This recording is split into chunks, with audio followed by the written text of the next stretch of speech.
হাঁস পালন করে নিজের ভাগ্য পরিবর্তন করছেন সাভারের জাহিদ। প্রায় ৮ মাস আগে ২ ধাপে ৭০টি হাঁসের বাচ্চা এনে পালন করে এখন ডিম পাচ্ছে প্রতিদিন।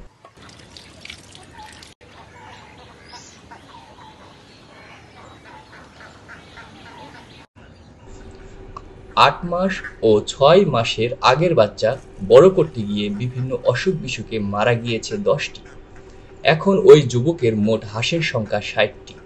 প্রতিটি হাঁসের খাবার ও ভিটামিন বাবদ প্রতিদিনের ব্যয় প্রায় ১৩ থেকে ১৪ টাকা। প্রথম ধাপের ৪০টি হাঁসের মধ্যে প্রায় ৩০টি নিয়মিত ডিম পাড়ছে। পরের ধাপের ২০টি থেকেও ২ মাস পরে নিয়মিত ডিমের আশা করছে জাহিদ। প্রতি পিস ডিম ২০ টাকা দরে বাড়ি থেকেই বিক্রি করা যাচ্ছে। জাহিদের হাঁস পালন দেখে এলাকার অন্যান্য যুবকেরাও হাঁস পালনে আগ্রহী হচ্ছেন। হাঁস কতগুলা?